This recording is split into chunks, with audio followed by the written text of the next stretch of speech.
On my granddaughter's birthday, amidst the crowd's laughter and conversation, my son tugged my sleeve 4 times.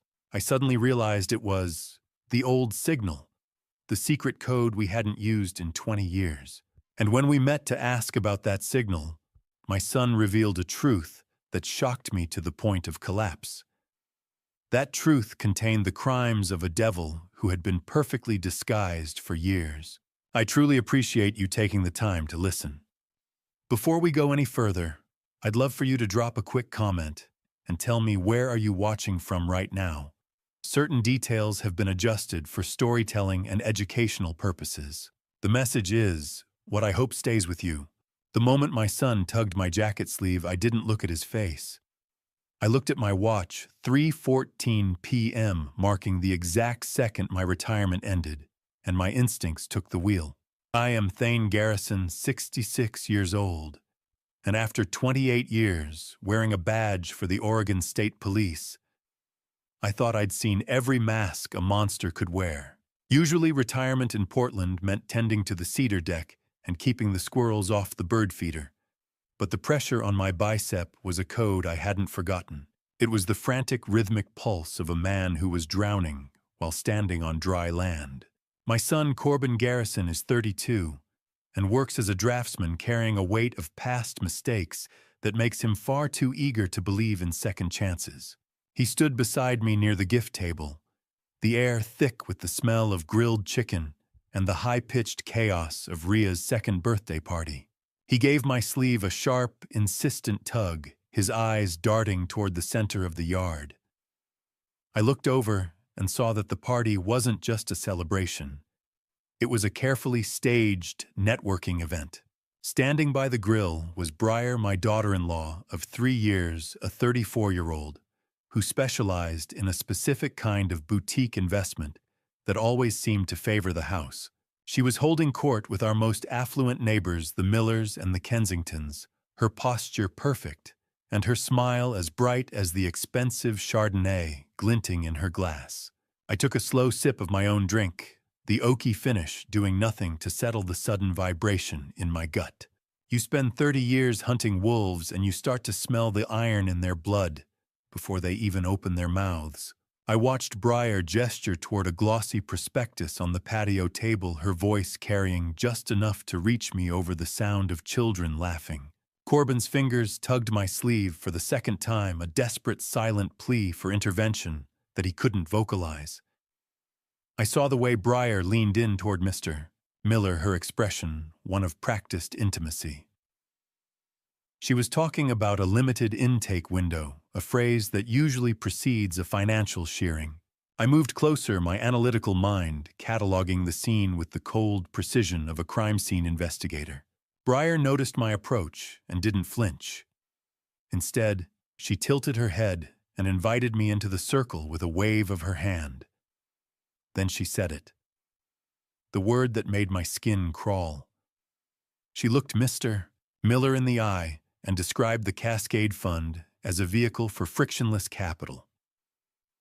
My internal database flared to life. Frictionless capital was a specific, predatory term used by a fraud ring I had investigated 5 years ago in the Medford district, a group that left a trail of emptied 401s and broken retirees in their wake. Corbin tugged my sleeve a third time, his face pale against the afternoon sun. I realized then that my son wasn't just nervous. He was terrified. The warmth of the May afternoon suddenly felt like the heat from an interrogation lamp. I adjusted my posture, the old authoritative weight returning to my shoulders as I locked eyes with the woman my son had married. She smiled at me, a perfect diamond-hard expression, and I realized I wasn't just a father-in-law at a party. I was a target being measured for the kill. I watched the wine in Briar's glass swirl a pale, expensive amber, while my son tugged my sleeve with the strength of a man who was drowning in clear water. That predatory smile she wore didn't just target the neighbors. It was a net closing around my entire family tree. Corbin didn't say a word, but the message in his grip was loud enough to rattle my teeth. I allowed him to guide me away from the laughter and the clinking silverware. moving toward the weathered cedar fence at the back of the property, where the damp smell of mulch and cedar offered a thin veil of privacy. We reached the shadow of the tall laurel hedge, and that was when he did it. He delivered the fourth tug on my sleeve, a sharp, rhythmic, and desperate pull that bypassed my brain and went straight to my adrenaline. "Don't look back, Dad," he muttered, his voice strained as if he were holding back a physical weight. "Just walk with me." I stopped and turned to him, my voice dropping into that low-level frequency I used when a perimeter had been breached. "I felt it, Corbin," I said. "I'm here. Tell me." He swallowed hard, his pupils dilated so wide they nearly swallowed the blue of his irises. "Dad!" "She already moved a check." He whispered the words, tumbling out in a rush. "A pre-allocation check from our joint account. She didn't even wait for my final signature. She just took it." The air in my lungs turned to cold lead. My mind, usually a fortress of calm analysis, suddenly felt the static of the party fade into a singular, piercing frequency. How many fathers spend 20 years building a bridge of trust, only to watch a stranger set it on fire with a smile and a glass of Chardonnay? The betrayal wasn't just financial. It was a total violation of the sanctuary I had tried to build for him. My memory involuntarily jerked back to a Christmas dinner in 1999. Corbin was 7, trapped in a corner by my brother Uncle Vernon, a man who could discuss the intricacies of municipal sewage systems until the sun went down. Corbin's eyes had been glassed over then, the same way they were now, to save him from social exhaustion without causing a family rift. I had invented the code 3 tugs on the sleeve, meant the exit door was open and I was coming to get him. We hadn't used it since his freshman year of college yet. Here it was, resurfacing like a flare launched from a sinking ship. The memory of that 1999 Christmas wasn't a soft blanket. It was a whetstone sharpening my resolve until it hummed with a dangerous edge. I looked at my son, seeing the 32-year-old man who was still in this moment that vulnerable boy in the corner. "It's worse than the money, Dad," he continued, his voice a jagged whisper that cut through the rhythmic hiss of the nearby sprinklers. "She's been coaching Rhea. She's teaching a 2-year-old to repeat phrases about investment growth and the Cascade Fund when she's around you. She's using the baby to soften you up." The taste of metallic adrenaline flooded my mouth. I looked back toward the house, seeing Briar's silhouette through the sliding glass door. "She isn't waiting for me to say yes anymore." Dad, Corbin said, his hand finally dropping from my arm. "She's already started the transfer. There is a specific kind of silence that follows a crime, a heavy hollow ringing in the ears that only those who have carried a badge truly recognize."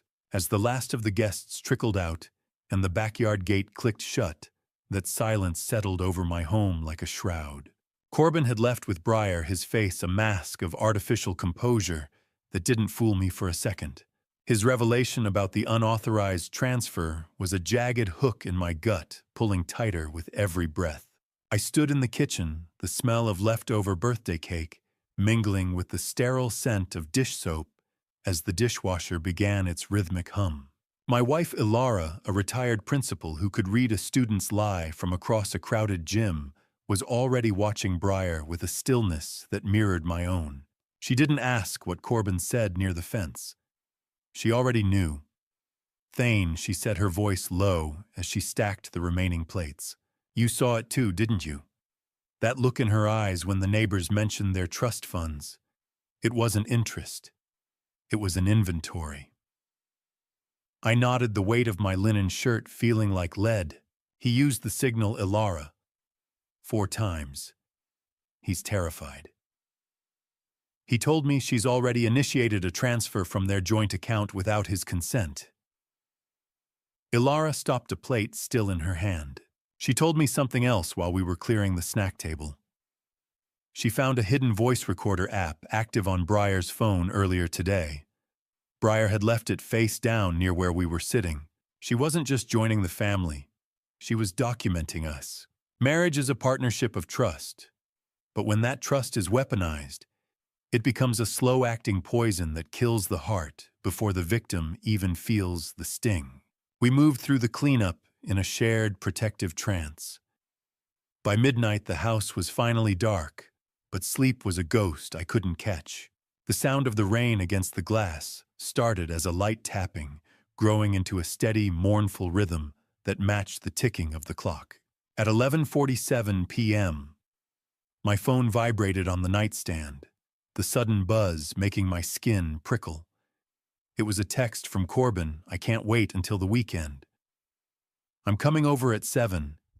Please don't tell Briar." I stared at the message, my thumb hovering over the glass.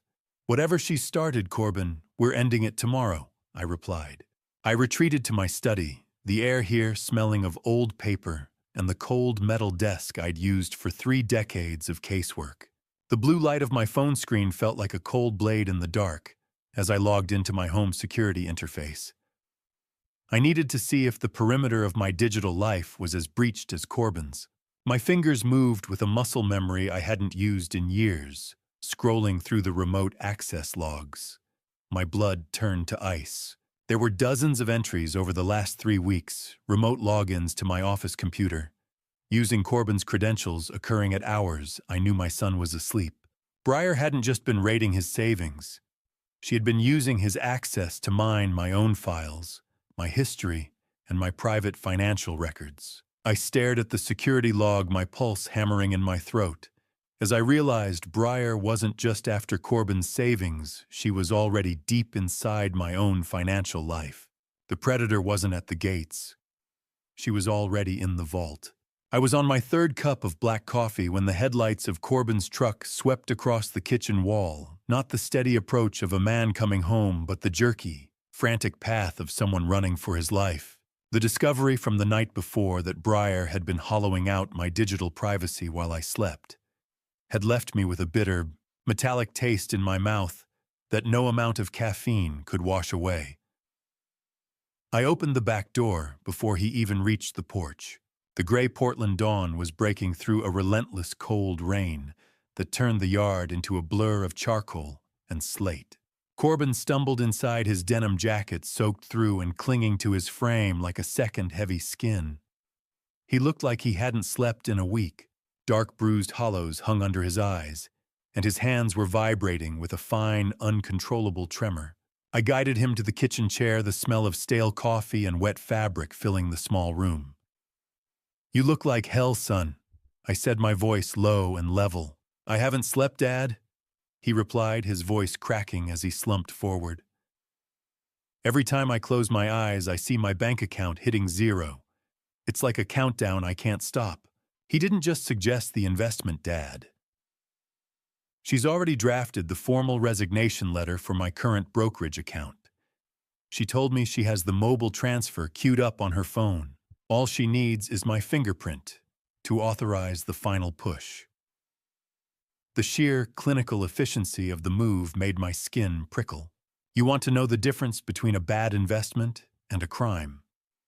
A bad investment makes you feel stupid. A crime makes you feel like you're special. That's how they get the hooks in. Corbin reached into his jacket and pulled out a stack of documents, spreading them across the table. They were glossy, high-end prospectuses for something called the Cascade Private Capital Fund. The paper was thick, embossed with gold foil that caught the dim kitchen light screaming of exclusivity and high-altitude returns. "She says it's a friends and family allocation," Corbin whispered, staring at the pages as if they might bite him. "She says I'm lucky to even get a seat at the table, that the intake window closes at the end of the month. In my experience, Corbin, the person telling you how lucky you are is usually the one holding the deck," I said, pulling the papers toward me. I felt the weight of his 401k, all $420,000 of his future, hanging in the balance of these 17 pages.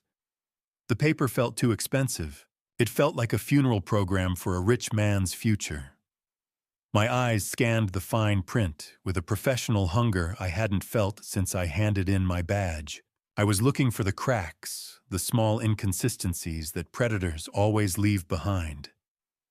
I flipped to the leadership page, my breath hitching in my throat. They're listed as the Director of Acquisitions was a name that hit me like a physical blow. Marcus Holt. I stared at the name a ghost from a cold case I couldn't solve 10 years ago.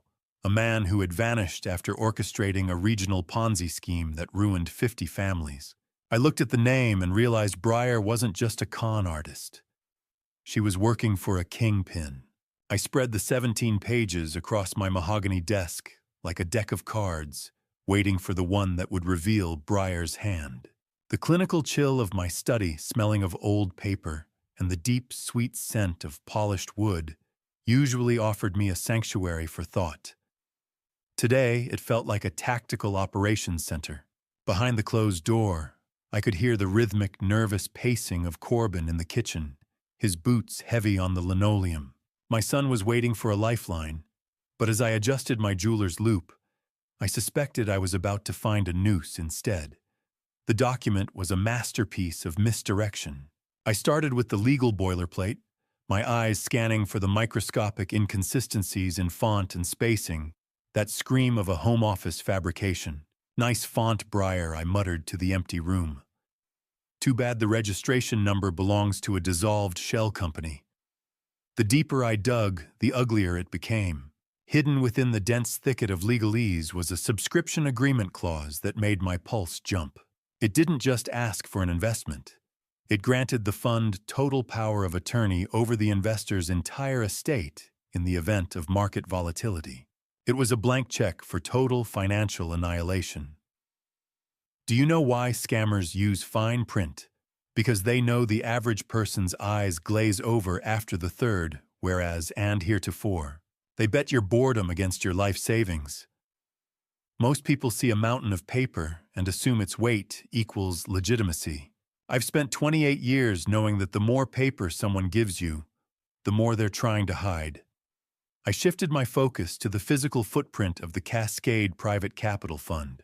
They claimed a prestigious headquarters on West Georgia Street in Seattle. I logged into a private investigator's database I'd kept active since retirement, cross-referencing the suite number.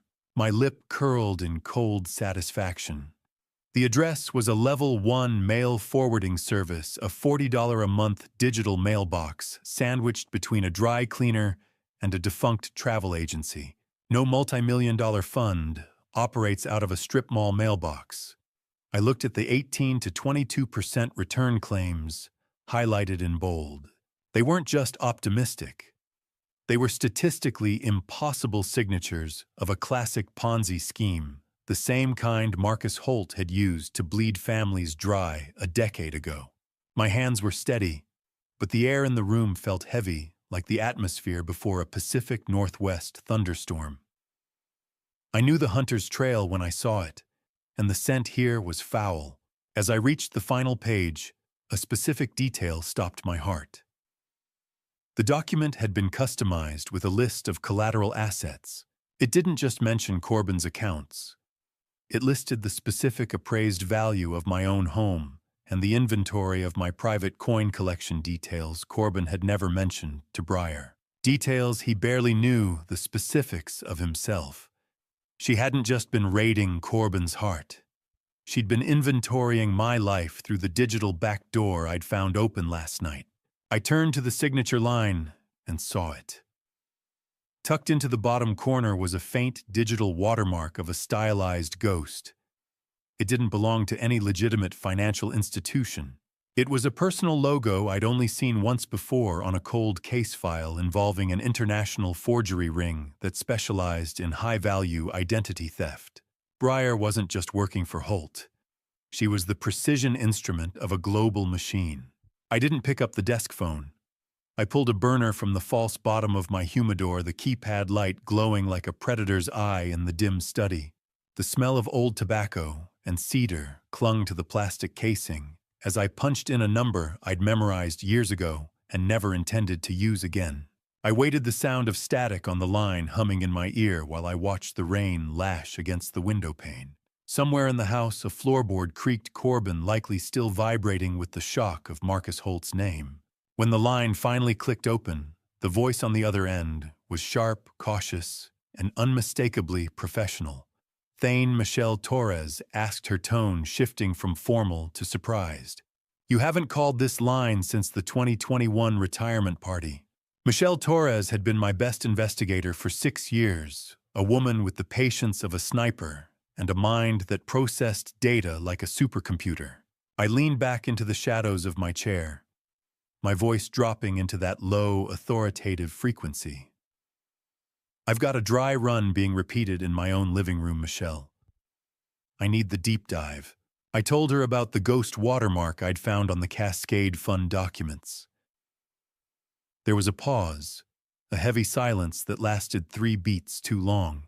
That mark isn't just a signature, Thane, she said, her voice dropping an octave.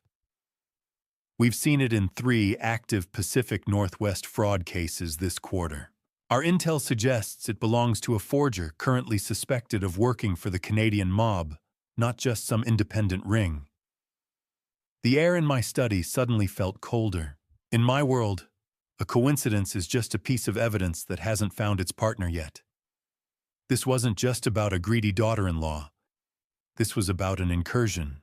I provided the name and social security number I'd lifted from Corbin's tax returns, Briar Vane. Michelle's keyboard began to clatter a rhythmic, frantic sound that I could hear clearly through the receiver. As she worked, my mind drifted back to the Phantom Fund case of 2018. We'd chased shadows for months, while 3 families were systematically stripped of their homes and dignity. That was a dry run too, a test of the fences before the real predators moved in for the kill. A clean record isn't a sign of innocence, Thane Michelle muttered, as the search results populated. It's a sign of a high-budget janitor. Briar Vane's digital footprint is scrubbed so white it's blinding. No social media before 2015, no credit history before she moved to Portland. Check the aliases, I told her, my jaw tightening. Look for Sudbury or Mississauga connections. I knew the pattern. Then she went silent. That particular professional silence that meant she'd found the first hole in the lie. I could hear her breathing change, the rhythmic clicking of the mouse slowing down. Thane, look at this, she whispered. Briar Vane's current Oregon driver's license was issued using a birth certificate that was reported stolen from a hospital fire in Ohio 10 years ago. She paused, and I felt the hair on my arms stand up. The woman in your house isn't Briar Vane. I just pulled the death certificate from the national database. The real Briar Vane died in a car accident in 2014. My heart hammered against my ribs, a dull, thudding warning. Stay away from her, Thane. You're living with a ghost. The ghost in my living room had a name, a 3-year marriage, and a daughter. But according to the state of Oregon, she was nothing more than a digital echo of a woman buried in a rain-soaked cemetery a decade ago. I stood by the window of my study, watching the gray Portland rain streak against the glass. The news Michelle had delivered felt like a physical weight, a cold draft that had finally found its way under the door.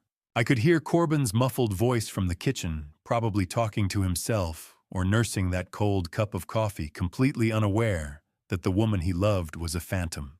Michelle's voice crackled through the burner phone, detailing the real Briar Vane's 2014 car accident in Sudbury. It had been a messy affair, a late-night slide off a bridge that the local authorities never quite put to rest. If Briar is a ghost, then who is the woman holding my granddaughter? I asked, my voice a jagged whisper. She's a ghostwriter. Thane Michelle replied, the sound of digital rustling following her words. Someone who rewrites lives for a living. This isn't just identity theft. It's a total immersion. The nausea I felt was visceral, a slow churning in my gut, as I realized that every intimate moment, every shared plan, and every memory my son possessed was built on a foundation of skeletal remains and professional forgery. My mind flickered to the entry twist. The Sudbury crash report had holes large enough to drive a truck through. There were no witnesses, and the body had been burned beyond easy recognition. It occurred to me with a surge of professional coldness that the imposter didn't just steal a name. She might have cleared the path for the theft herself. How do you tell a man that the woman who sleeps beside him every night is a shadow wearing the skin of a dead girl? I watched dust motes dancing in the singular shaft of light, piercing the dim study, feeling the isolation of the truth. Michelle shifted gears, her tone sharpening as she pulled up the Eugene Martinez file. Eugene was a 71-year-old decorated veteran, a man of discipline and habit, who had been systematically groomed by a boutique wealth management firm where the imposter once worked.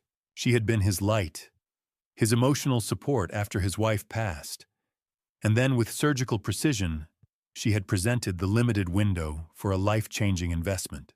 Eugene didn't lose his $95,000 to a bad market, Michelle said. He lost it to a consultant who remembered his birthday. It's a grooming cycle, Thane. She doesn't ask for the money until she's the only person the victim trusts. My protective fury began to refine itself into analytical clarity. Pattern recognition is a blessing until it starts showing you the shape of your own family's executioner. I could smell the stale coffee on my desk, a bitter reminder of the long night behind me. Then came the second twist. Michelle went silent for a moment, the sound of her rhythmic typing the only thing filling the space between us. I found a secondary contact in the Martinez file, she said, her voice dropping. A lawyer named Marcus Holt, who facilitated the final wire transfer. The name hit me like a second bullet. The ring was a machine, and Breyer was just the most visible gear. Michelle let out a sharp breath on the other end. Thane. I just pulled the witness statements from the Martinez case. Eugene isn't the only one she hit. There's a list of sons of wealthy retirees that the firm was tracking, and Corbin was next on the board. The revelation that my son was merely the next name on a predator's checklist left me in a state of clinical fury. I watched the digital clock on my desk flip to 6:00 p.m., the red numbers bleeding into the mahogany like a countdown I couldn't stop. I needed more than just a detective's instinct now. I needed a forensic verdict. I reached out to Stephen Gallagher, who had spent 20 years as a forensic accountant for the Crown, a man who could find a missing penny in a mountain of corporate trash. He had been reviewing the encrypted files I sent over an hour ago, and the tone of his voice when he answered told me the news was as grim as I'd feared. Thane, this isn't an investment document. It's a suicide note for a bank account, Stephen said, his voice crackling through the line. He explained that the Cascade Fund was a masterclass in what he called empty language. The subscription agreement was a frame without a painting. While it looked dense and official, the schedule for physical assets was intentionally blank, allowing the money to sit in a legal limbo. Even more insidious, he revealed that this Cascade Fund was a mirror of a legitimate high-performing fund in the Midwest. A savvy investor would search the name and see glowing reports, never realizing the routing number on their contract led to a digital black hole. How long do we have, Stephen? I asked, my hand tightening on the cold phone receiver. Give it to me in hours, not days. 72 hours, he replied. That's all it takes to turn a man's life's work into a string of zeros in a Cayman Islands server. He called it the laundry cycle. Once a wire transfer hits the primary intake, in this case, a BC credit union, the money has a half-life of 3 days. They split it, layer it through multiple shell companies, and then it simply evaporates. With the month-end deadline looming, I realized we weren't just in a race. We were in the final 48 hours of Breyer's grooming phase. She wasn't just moving money, she was erasing it. Believe me when I say that the most dangerous weapon in a thief's arsenal isn't a gun. It's a wire transfer confirmation. It's silent, it's instantaneous, and it's absolute. I felt the smell of old mahogany in my study turn oppressive, the weight of the silence outside my door pressing in. My analytical mind was already calculating the logistics of a freeze, but Stephen's next words stopped me cold. He had traced the email metadata from the prospectus Corbin had given me. Thane, this document wasn't sent from a corporate office, he said. It was sent from an IP address inside your own house at 3:15 a.m. yesterday. I felt a surge of ice water in my veins. Breyer had been sitting in my guest room, using my own Wi-Fi to send the instruments of my son's destruction while I slept 20 feet away. The betrayal was no longer just financial. It was territorial. The hunter was inside the camp using my own fire to sharpen her knives. The study door creaked open, the sound echoing like a gunshot in the stillness. I looked up to see Corbin standing there, his face as white as a sheet, the sight of his dilated pupils telling me the grooming had reached its breaking point. "Dad," he whispered, his voice trembling so hard it barely carried across the room. "Breyer just asked for my login. She says the window is closing tonight. She says if I don't move it now, we lose everything." The sound of my chair scraping against the hardwood floor was the only warning I gave before I stood up to catch my son. Corbin looked like he was about to fold into himself, his knees buckling under the weight of the demand Breyer had just leveled at him. I didn't wait for him to process the fear. I grabbed my jacket and forced him toward the front door. We were in my car and moving toward his apartment within minutes, my hands gripping the wheel with the reckless precision of a patrolman heading toward a 1033 officer in need of assistance. The gray Portland morning blurred past us, but my mind was already inside his four walls, scanning for the trap. When we entered his living room, the smell of stale air and unwashed laundry hit me like a physical blow. My eyes immediately began to sweep the perimeter, looking for the telltale glint of a camera lens or the subtle disruption of a recording device. Breyer had been busy. The space had been subtly rearranged into a theater of productive anxiety. Stacks of glossy, fake financial magazines were fanned out on the coffee table, and an opportunity board stood in the corner covered in charts and upward-sloping lines. I forced Corbin to sit on the sofa, making him put his phone face down as it vibrated incessantly with incoming texts. "Put the phone down, Corbin." I commanded, my voice dropping into the flat, authoritative tone of a lead investigator. "You are not an architect right now. You are a witness." He looked at me, his hands shaking so hard he had to tuck them under his thighs. "She says if I don't do it now, we lose everything," he whispered. "The house, the school fund for Rhea, everything." I knelt in front of him, forcing him to meet my eyes. It wasn't just the money, and I knew it. There was a deeper hook. I watched him crumble as he finally admitted the truth. Breyer hadn't just found the records of his hit-and-run DUI from his lost years. She had actively harvested them. Shame is a predatory animal.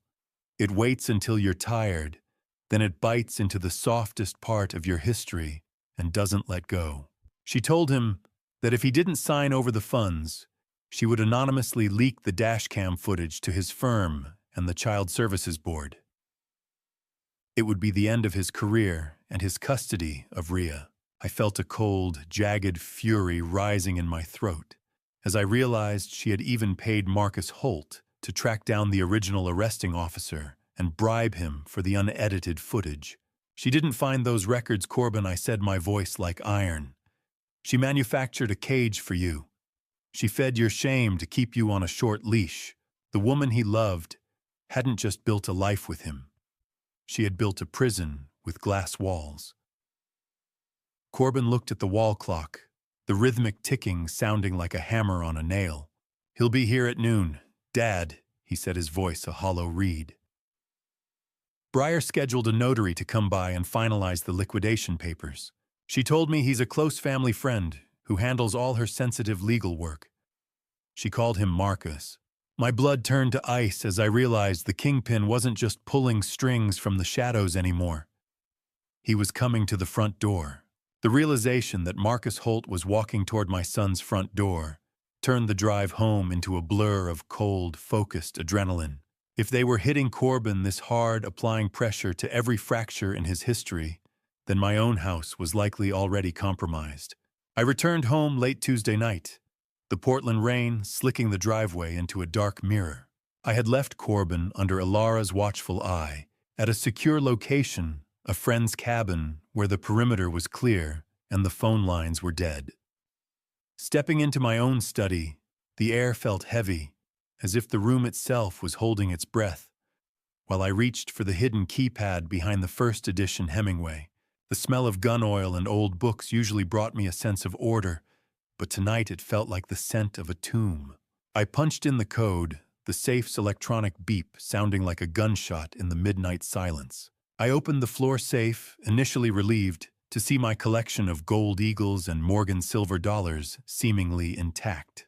I began a methodical inspection, driven by the professional paranoia that Breyer's access to this house was never just about babysitting Rhea or playing the part of the doting daughter-in-law. I pulled out a 1907 St. Gaudens double eagle, the crown jewel of my retirement hedge, and felt a sudden sickening lightness in my palm. My stomach dropped.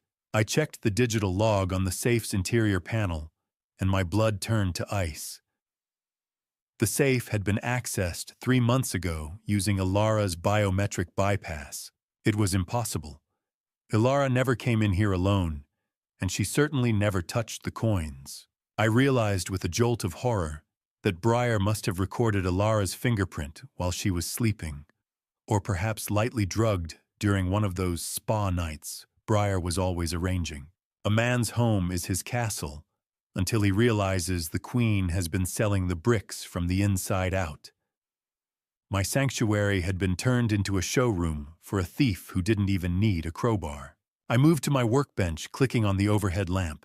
I used a precision scale and a digital caliper to test the St. Gaudens, the digital scale's high-pitched tinkle echoing off the mahogany walls. The weight was off by exactly 0.4 grams. I adjusted my jeweler's loop, my eyes stinging as I searched the rim of the coin. There they were, the microscopic tooling marks, the same ghost signature I had found on the Cascade Fund documents. It was a high lead core Chinese counterfeit, a perfect visual replica that held absolutely no value. I went through the rest of the tray, my heart hammering a rhythm of pure clinical rage. Over 40% of my collection had been systematically swapped for worthless metal slugs. Metal. It's just painted lead, I whispered to the empty room. She's been walking through my house and stealing my past while I was making her tea. How many times had I sat in this very chair, bragging to her about the rarity of a coin that was already sitting in her purse? My hands were trembling as I reached for the felt-lined case of a fake Morgan dollar. As I tilted the case, a small black object tumbled out. It was a GPS tracker, no larger than a button hidden inside the hollowed-out center of the counterfeit case. I stared at the tracker's blinking red light and realized Breyer wasn't just a thief. She was a jailer, and I had just walked right back into the center of her web. The phone in my pocket buzzed the vibration, feeling like an electric shock against my leg, but I didn't answer it. My eyes were fixed on the tracker's blinking red light, a silent confirmation that the woman my son loved had turned our lives into a controlled experiment. I spent the rest of the night in a state of icy clinical rage, calculating every move she had made while I was playing the part of the doting grandfather. By Wednesday morning, the rain had settled into a gray, insistent drizzle. I stood in the bank's sterile lobby, watching my son's hands shake as he handed his ID to the teller, a man about to realize that the vault protecting his family's history had been hollowed out from the inside. Corbin moved with the lethargy of a man who had already accepted the worst, but the reality was far more surgical than he imagined. We were led back to a windowless viewing room that smelled of ozone and old paper, the heavy vault door swinging shut behind us with a finality that made the air feel thin. When the teller pulled the long metal deposit box, I saw Corbin's shoulder drop. He didn't even have to open it. He knew by the way the metal slid across the table. It was too light. Inside, there were no emeralds, no graduation Omega watch, and no heirloom gold. There was only a single folded receipt for a jewelry cleaning service that didn't exist. "It's gone," Corbin whispered, his voice echoing in the small, sterile room. Dad, she told me she put it in here for safekeeping after the move. I felt the cold metal of the table under my palms. Check the access logs, Corbin. I said, my voice sounding like gravel. Every time a shadow moves, it leaves a signature. We were moved to the bank manager's office where the rhythmic typing of the keyboard felt like a countdown. The manager revealed that Briar had accessed the box 8 months ago, signing as Briar Vane Garrison. But that wasn't the end of it. The manager looked at us with a pained expression, revealing that she had used the jewelry as collateral for a high-interest bridge loan in Corbin's name, a loan that was now 3 months overdue. Have you ever looked into the eyes of someone you loved and realized they were just a mirror reflecting the person they wanted you to be while they picked your pockets? Corbin sat there, a hollowed-out version of the man I had raised. He began a mental inventory of their apartment, the realization hitting him like a physical blow. The golf clubs he thought he'd left at the club, the vinyl collection he thought was in storage, even his backup laptop, they weren't lost. They were liquidated. He recalled Briar's comforting voice, the way she'd sigh and tell him he was getting forgetful because he was too stressed at work. That's the hallmark of a professional son, I said, my heart breaking for him. They don't just steal your things, they steal your confidence so you won't look for them. The ink on the final document the manager handed us was blue, simple, and final. It was a pawn slip Corbin found tucked in the corner of the empty box for his grandmother's wedding ring. It was dated the very morning of their first wedding anniversary. Corbin dropped the slip, his face twisting into a mask of pure, unfiltered rage. She didn't just take the money, Dad, he said, his voice cracking.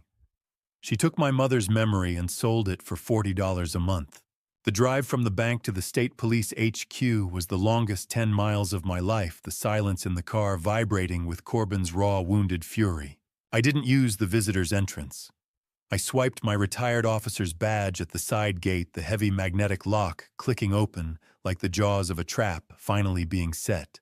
The smell of institutional floor wax hit me as we moved through the corridors, a scent that usually meant order, but today smelled like a crime scene stretching back years. Michelle Torres was waiting in a secure briefing room, her face lit by the cold blue glow of a digital map displaying a multi-state fraud ring. She didn't waste time with pleasantries. They don't want the 401k, Corbin, she said, her voice dropping as she pulled up a series of decrypted emails. That's just the appetizer. They're after the main course.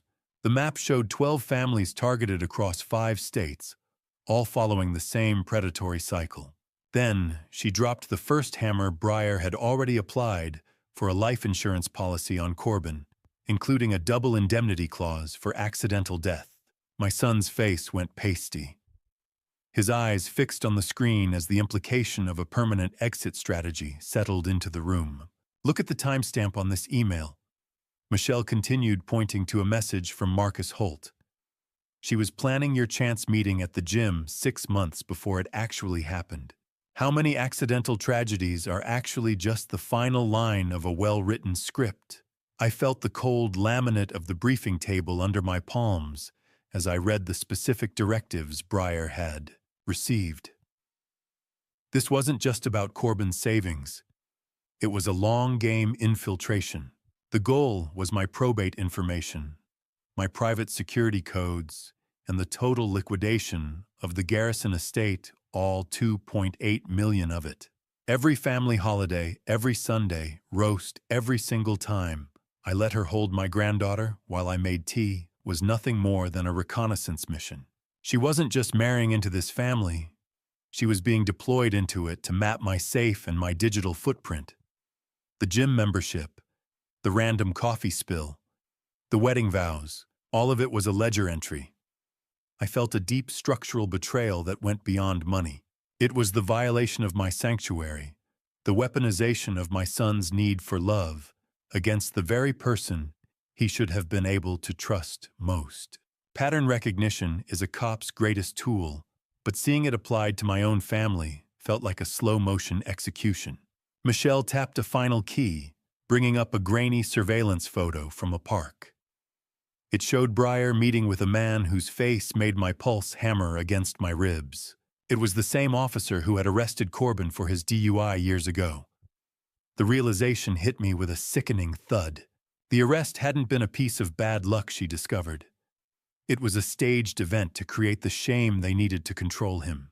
My hands gripped the edge of the table so hard, the wood groaned in the quiet room. She didn't just find his past, Michelle. I whispered, my voice thick with a lethal clinical rage. She manufactured his downfall to make herself the only person he could trust. We weren't looking at a wife anymore. We were looking at a saboteur who had been living in our guest room. The walk back to the parking lot from the state police headquarters felt like walking through a minefield that I finally had the map for. Every shadow in the concrete garage seemed to harbor a hidden agenda, and the icy, focused adrenaline in my veins made the steering wheel feel like a cold, skeletal extension of my own arms. Most people think of history as something that happens to you, but as I sat in the blue glare of my monitor back in the study, I realized my son's life had been a script written by a stranger 3 years before they ever met. The hum of the computer cooling fan was the only sound in the room, save for the rhythmic clicking of my mouse as I waded through the encrypted data dump Stephen Gallagher had just sent. It was a digital autopsy of Breyer's history. Stephen had managed to recover search logs from a laptop she'd attempted to scrub clean back in 2021. I scrolled past the mundane until my breath hitched. My own name appeared. Thane Garrison. Then Oregon State Police retirement date. Then estimated pension value. She'd searched my net worth and the actuarial tables for my lifespan months before she ever introduced herself to Corbin. My son wasn't the target. He was the weakest entry point into the estate I'd spent 30 years building. My gut twisted with a clinical horror. There was even a secondary target list, specifically naming my wife Ilara.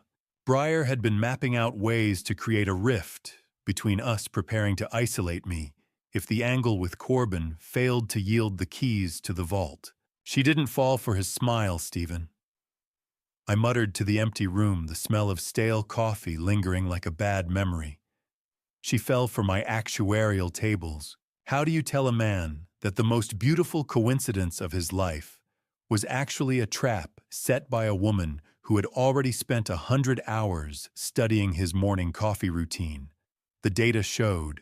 She joined Corbin's gym exactly 2 weeks before their meet cute at the juice bar. She had set Google alerts for his social media check-ins and used a fitness app to track his jogging routes until she knew his pace better than he did. The random spill of her protein shake that started their first conversation wasn't a clumsy accident. It was a timed tactical insertion, as calculated as a SWAT team breach. 4 months of stalking just to say hello. That's not romance. It's a siege. The date on the search query was October 14th. 11 months before the wedding. The hunt started before the prey even knew the season was open. I felt my paternal fury sharpening into a lethal, protective focus. My touch on the cold desk surface was steady, but my mind was screaming at the violation. I reached a folder of images recovered from a deleted cloud drive and felt the hair on my neck stand up. One photo showed Breyer standing on the sidewalk outside my house a full year before she married my son. She was holding a floor plan of the neighborhood, her eyes fixed on my front door with the hunger of a wolf. I zoomed in on the photo, my heart hammering against my ribs. She wasn't alone. She was holding the hand of a man whose face was blurred by motion, but whose signet ring I recognized instantly. It was the same unique heavy gold band I'd seen on Marcus Holt during a brief, tense deposition a decade ago. The ghost wasn't just in the machine. He was standing on my curb.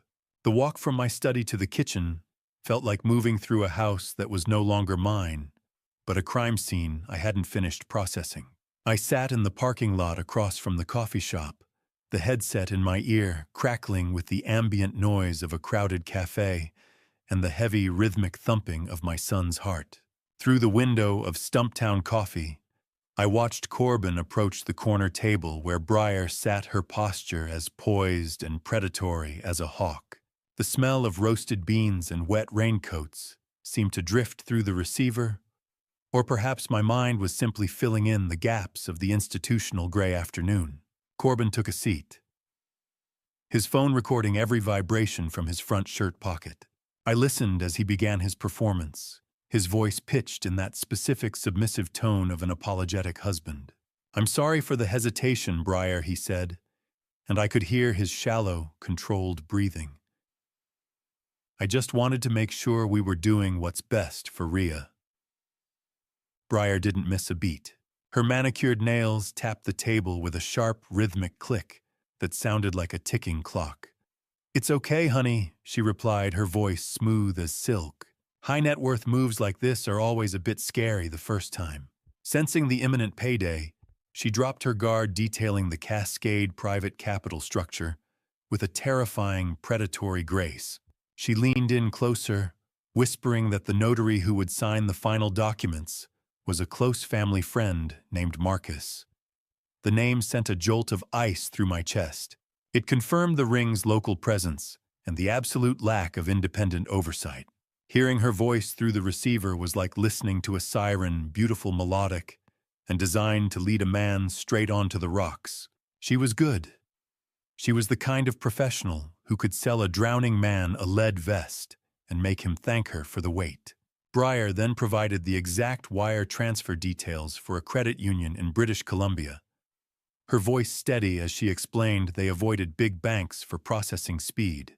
She confirmed the 18 to 22% annual returns on audio, explicitly telling Corbin that the intake window would slam shut in less than 24 hours. I noted every admission, every fraudulent solicitation, and every unregistered security claim, as if I were back on active duty building a case for a prosecutor I hadn't met yet. "The money will be working for us within 72 hours of the transfer hitting this account," she promised. 72 hours, Corbin repeated, and I could hear the grit in his voice. "And then it grows 3 times faster than a standard 401k. How many times had she sat across from a victim and watched the hope in their eyes while she planned their bankruptcy? As Corbin stood too, Leave Briar's voice took on a playful, chilling edge. She mentioned she'd already packed a bag for a surprise celebration trip to Vancouver. The satisfaction of the trap being set was instantly replaced by a cold, hard urgency. She wasn't just planning a vacation. She was ready to flee the moment the wire cleared. Corbin walked out into the rain, his face deathly still as he passed my car without a glance.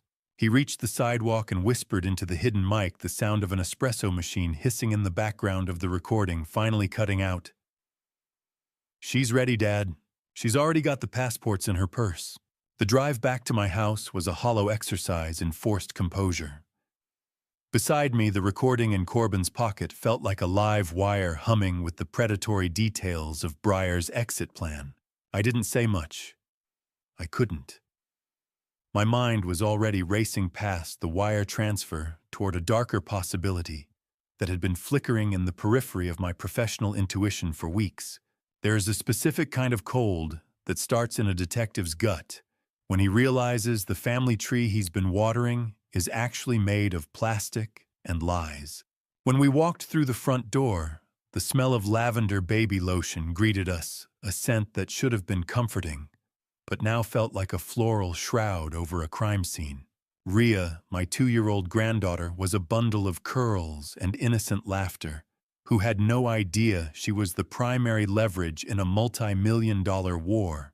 She was playing on the rug with a set of wooden blocks, the sharp, clattering sound echoing against the hardwood floors. I sat in my armchair and watched her with a clinical eye I usually reserved for witness statements. I recalled the emergency birth at a small hospital 3 hours away, a frantic night, where Briar had aggressively refused to provide the Garrison family's genetic history for the medical records, citing some vague privacy concern. Now I noted the discrepancies. Rhea lacked the Garrison height that had defined our men for 4 generations. Her eye color and earlobe structure traits I knew were dominant in our line were completely absent. "She's getting so tall, Briar." I remarked, my voice steady despite the hammering in my chest. "She doesn't have that classic Garrison height, though." Briar barely looked up from her phone, her manicured fingers flying across the screen. "Genetics are a roll of the dice, Thane. You know that." She stood up and reached into her diaper bag, and as she pulled out a rattle, I saw the edge of several documents. My heart stopped. They were Canadian travel consent forms already filled out and forged with Corbin's signature. How far would a predator go to ensure their leverage? Would they steal a child's bloodline just to keep the ransom high? I've seen men killed for a few $100s. For $2.8 million, a whole identity is just a line item on a spreadsheet. When Briar's phone rang and she stepped into the kitchen to take the call, I moved. My hands, which shouldn't have been shaking after 30 years on the force, reached for Ria's discarded pacifier on the coffee table. The pacifier was still warm, a piece of plastic holding the truth of my son's entire existence. I used a sterile cloth from my study to bag it, the movement practiced and swift. I looked at Ria, who was staring at me with wide, slightly glassy eyes. I realized then why she had been so lethargic lately. The faint herbal scent of a sedative clung to her breath. Briar wasn't just planning to leave. She was ensuring the cargo remained quiet. I retreated to my study and locked the door. I logged into a secure lab portal I'd used during my private consulting years and initiated a 72-hour rush paternity comparison against the sample Corbin had provided during his last physical. I clicked confirm on the lab request, my heart hammering against my ribs as I looked at the countdown timer, 72 hours, until I found out if my granddaughter was even a Garrison at all. The 72 hours felt like a lifetime, each second ticking by with the weight of a gavel striking the surface of my soul. I sat in my study, the smell of old paper and stale anxiety hanging in the air like a fog I couldn't navigate. My eyes were fixed on the monitor, my hands cold as I watched the refresh icon spin on my laptop screen. A small, silver circle that held the power to delete 2 years of my son's life with a single percentage point. When the encrypted file finally bloomed into clarity, the world seemed to stop spinning. The lab results were stark, clinical, and absolute, a 0% probability of paternity. Corbin was not Ria's father. I felt a sickening weight settle in my chest, the kind of heavy, airless pressure I'd only felt at the most grisly crime scenes. 0. It was a clean break. A total fabrication. She didn't just steal his money. She stole his bloodline. As I dug deeper into the technical breakdown of the alleles, a darker suspicion began to take shape. I cross-referenced the markers with the data Michelle had provided on the ring's known associates. My pulse hammered as I found a partial match between Ria and the forger's lineage. It was a factory setting. The ring wasn't just stealing lives, they were literally breeding the leverage they needed to hollow out men like my son. A paternity test doesn't measure love. It just measures the distance between two people's cells. But in a court of law, that distance is an ocean. I heard the ticking clock on the mantel sounding like a countdown to an execution. I called Corbin into the study. He walked in with a hopeful, questioning look that I had to extinguish with a single glance. I showed him the monitor. He didn't scream or rage. He simply collapsed into the cold leather chair, his ragged breathing the only sound in the room. The silence was heavy with the sound of a man's heart breaking into jagged pieces. "She's not mine, Dad." He whispered, his eyes red and unfocused. All this time I was just a placeholder. I watched him struggle with the existential gravity of the lie, the realization that every midnight feeding and every first step had been part of a long-game performance. If a man builds a house on a foundation of sand, but fills it with a lifetime of warmth, is the home any less real when the tide comes in? Corbin answered that question himself. He looked up, his face hardening into a fierce, defiant mask I hadn't seen since he was a boy, defending a friend on the playground. It doesn't change a thing, he said, his voice regaining its steel. I'm the one who held her when she had the fever. I'm her father. Period.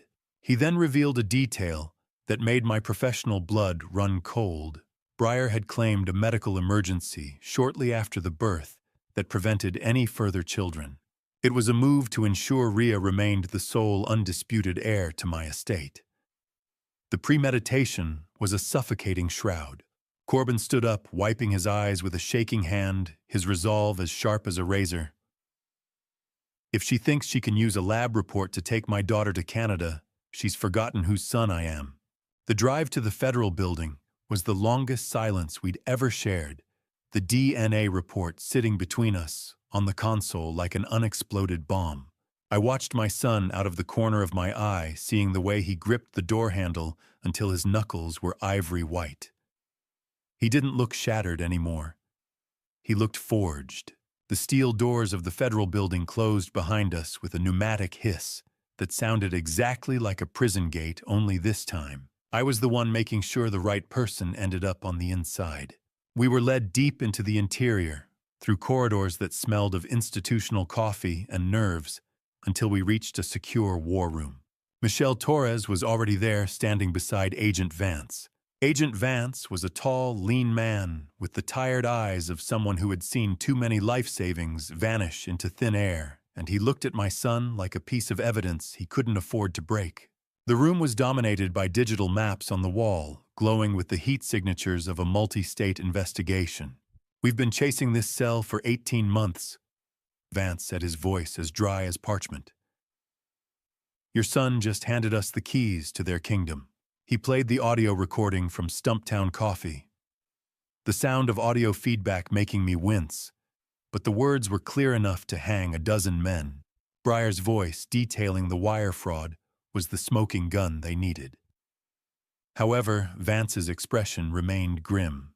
He revealed that while they had flagged Breyer's passport at the Canadian border, they were legally hamstrung until she either attempted to cross or signed the final fraudulent documents scheduled for the morning. How do you breathe normally when you know the woman sleeping 3 feet away is a viper waiting for the sun to rise? That was the question hanging in the air as Vance outlined the tactical plan.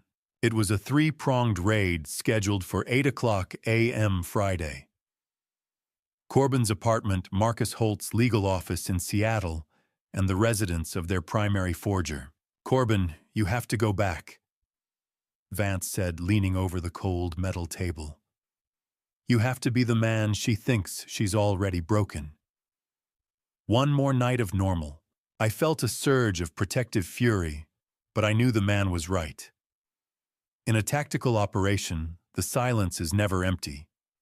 It's filled with the variables you haven't accounted for yet. If she smells the FBI, she won't go to the bank. She'll go for the border, and she'll take the girl with her. The pressure of the 72-hour window was crushing now, a physical weight on my shoulders. Then Michelle tapped a key, and a new flight manifest appeared on the screen. She unmasked a private charter flight booked for 11 a.m. Friday from a small private airfield. It was paid for in cash by a Diana Voss. That's her, I whispered. She's not waiting for the bank transfer to clear. She's leaving as soon as the signature is on the paper. The arrest window wasn't just tight. It was a needle's eye.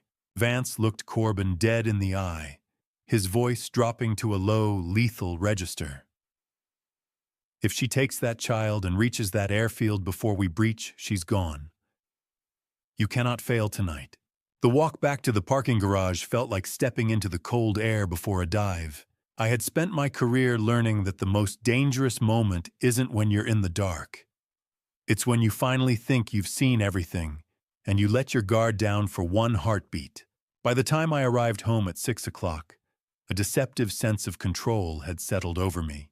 I retreated to my study, the blue light of the monitor illuminating the final investigative logs I was syncing with the FBI's cloud server. My hands were steady, my mind already cataloging the victory.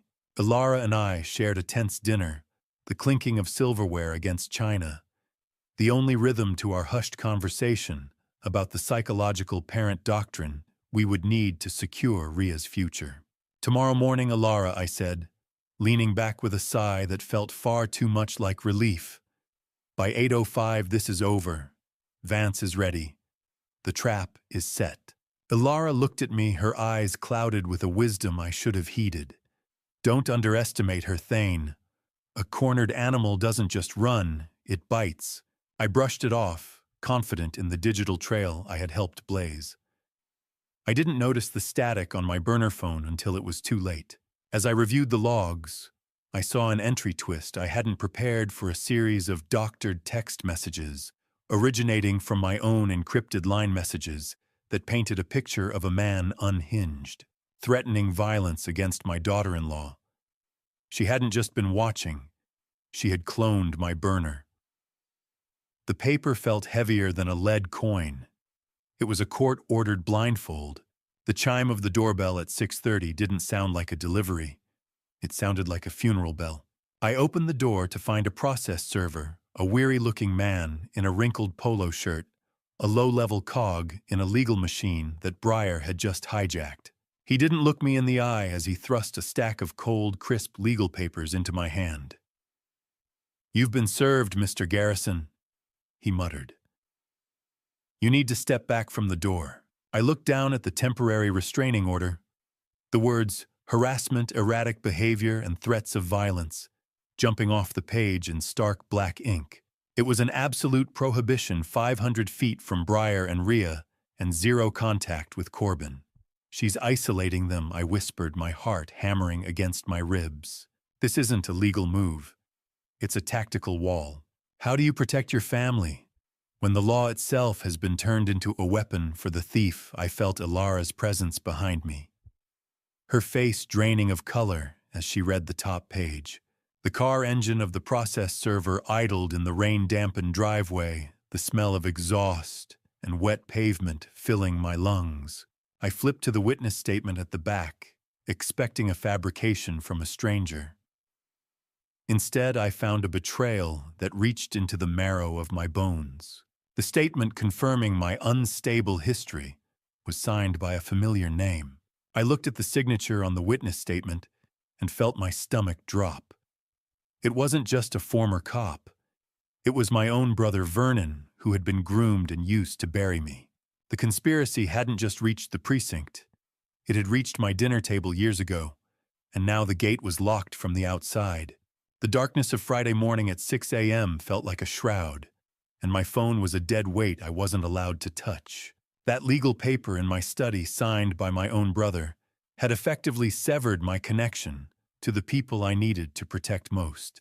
I sat in the silence of my kitchen, a prisoner of a temporary restraining order, while across town the trap Breyer had built was snapping shut.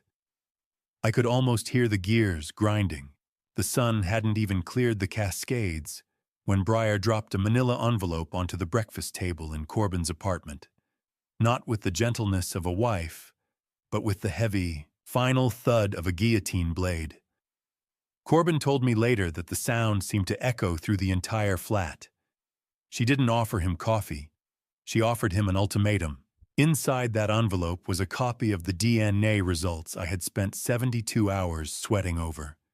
She'd intercepted them, or perhaps she'd had a duplicate set all along. "You're not her father, Corbin," she said, her voice a flat line. "You're just a roommate who's been paying the bills." She laid out the final wire transfer authorization for the $420,000, her triumphant smile glinting in the dim light of the kitchen. If he didn't sign it by noon, she was filing for emergency sole custody, using the DNA to prove he had no rights before vanishing to Canada. She'd already filed a petition, using the doctored evidence she'd used against me, painting the whole Garrison family as a nest of dangerous lunatics. How do you look into the eyes of the woman who shared your bed and see only the cold, calculating hunger of a wolf? My son sat there, feeling the walls of his life closing in. But he remembered my training. He fought back the urge to scream, to reach across the table and demand his life back. Instead, he forced his breathing to slow. He played the part of the broken, defeated man she expected him to be. Fine, he told her, his voice trembling with a well-earned desperation. You win. Just don't take her. I'll sign it. But I have to do it at the bank branch at 9 to make sure the flags don't trigger an automatic freeze. The coffee in his mug was cold. The air in the room was colder.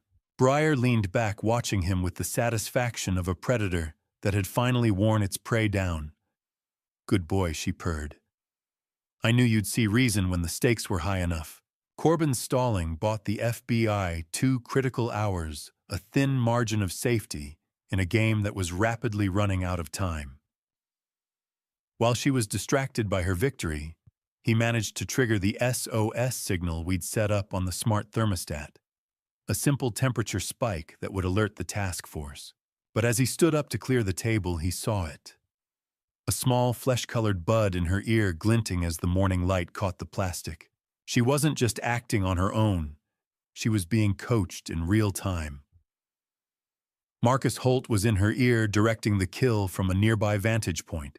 Briar tapped her earpiece and smiled, a look of pure triumph that made Corbin's skin crawl. Marcus says the notary is 10 minutes away, she said. We don't need the bank, Corbin. We're doing this here. I watched the grain of the video feed from the smart doorbell vibrate as heavy, silent boots moved into the stairwell. The federal hammer was finally in the air. And Briar had no idea the ceiling was about to collapse. I was legally barred from being within 500 feet of that apartment. But Michelle had opened a digital window for me, a secure link that let me monitor the silent swarm of tactical teams saturating the complex. On my monitor, heat signatures moved like ghosts through the rain-drenched shadows of the hallway. Inside the apartment, Corbin was a statue of forced calm, distractedly bouncing Rhea on his knee, while a cartoon jingle played with mocking cheerfulness in the background. Briar paced the length of the living room like a hungry cat, her manicured fingers twitching every time she glanced at the window. He's just pulling in now, Corbin, she said, her voice tight with a predatory greed she could no longer hide. Get the pen ready. I need to change her diaper first. Briar Corbin countered, his voice steady even as 82 heartbeats per minute thudded against his chest. Just give me a second. I saw the entry twist clearly on the high-definition perimeter. Cam, the notary arriving in the black sedan, wasn't a civil servant. He was a man built like a fire hydrant, wearing a suit 2 sizes too small and carrying a briefcase that likely held more lead than paper. As he stepped out, the jacket pulled tight, revealing the unmistakable print of a concealed weapon. The celebration trip to Vancouver was never meant to have a return flight for my son. Before I show you what was actually inside that briefcase, are you still with me? Comment 1 word for what you're feeling right now, so I can see how you're reading this. Please note, what follows contains recreated details for narrative purposes meant to convey the core message of vigilance. If this crosses your comfort line, you can leave now. The notary reached the threshold of the building. In my ear, Michelle's voice was a sharp, professional whisper. Target is at the threshold. All units hold for the primary signature. Thane, if you're listening, we've got them. The tactical lead signaled breach minus 60 seconds. I adjusted the contrast on my screen, my hands gripping the control joystick until my knuckles were white.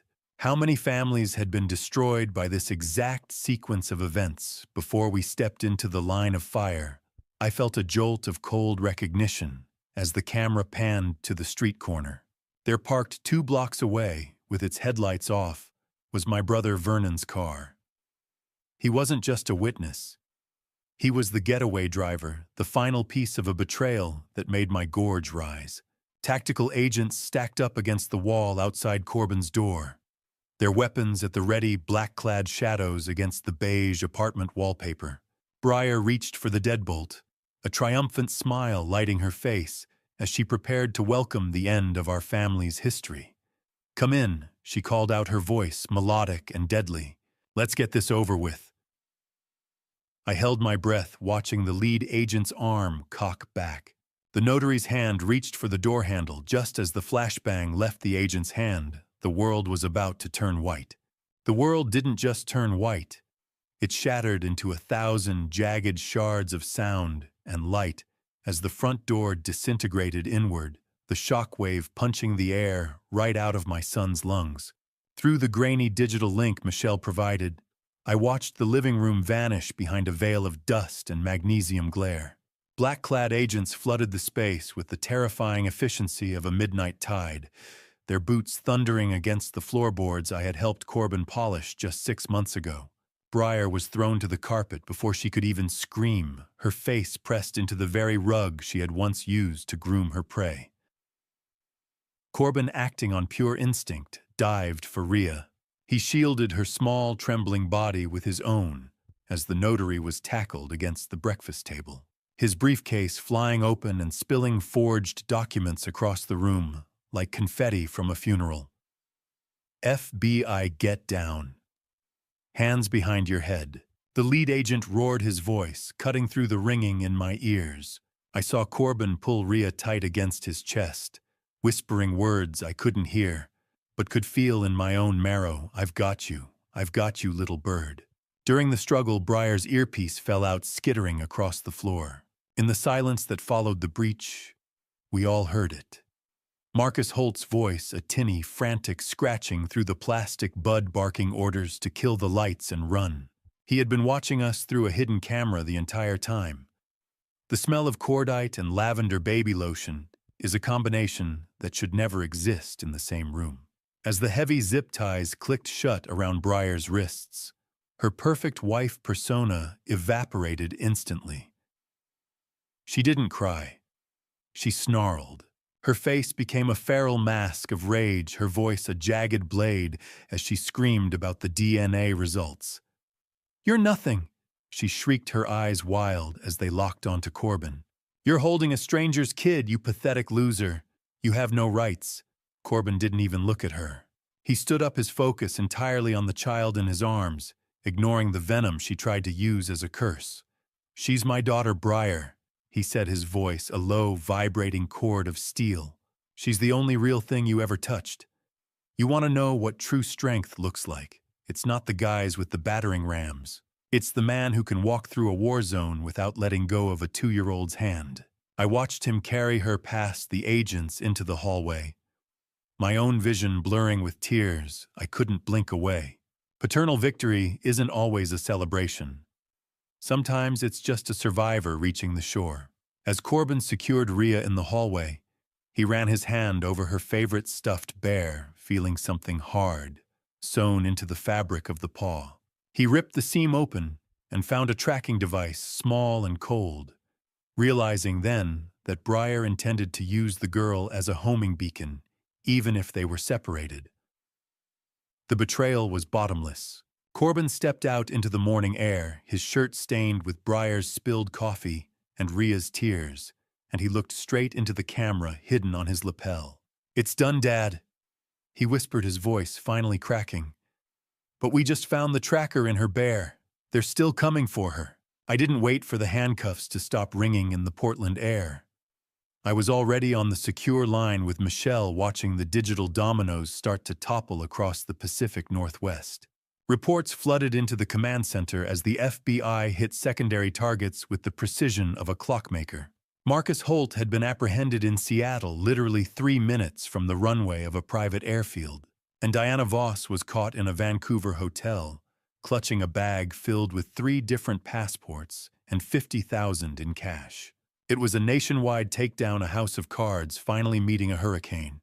Michelle confirmed they had recovered a central ledger, a literal blueprint for misery detailing 12 other families being systematically hollowed out. "They were planning to bleed you dry by Christmas, Thane," she said, her voice heavy with the scale of it. Combined losses would have exceeded $8 million. I realized then that Briar's marriage to Corbin was just one ugly gear in a massive predatory machine. It wasn't love. It was industrial-scale harvesting. But the victory felt hollow as I watched Corbin stare at a cold glass of water in a law office 3 hours later. You can catch the thief, but that doesn't mean you get the peace of mind back. Sometimes the trial is harder than the crime. We were sitting in the office of Sarah Brennan. Sarah Brennan was a woman who wore her reputation like a suit of armor, her eyes sharp enough to cut through any lie a witness could conjure. The smell of expensive leather and law books should have felt stable, but the air was electric with a new kind of dread. The FBI revealed an entry twist that made my skin crawl. Breyer had already pre-signed Ria's adoption papers over to Marcus Holt in a different jurisdiction, creating a legal paradox intended to strip Corbin of any standing the moment she crossed the border. The law cares about blood. Sarah said, her voice a low, melodic warning, but a good judge cares about the person who changes the diapers. We have to pivot to the psychological parent doctrine immediately. If we don't, the state or Holt's remaining associates could move Ria to a foster facility by nightfall. The law is a blunt instrument. We had to sharpen it into a scalpel before the other side used it as a hammer. Corbin's face was a mask of determined anxiety.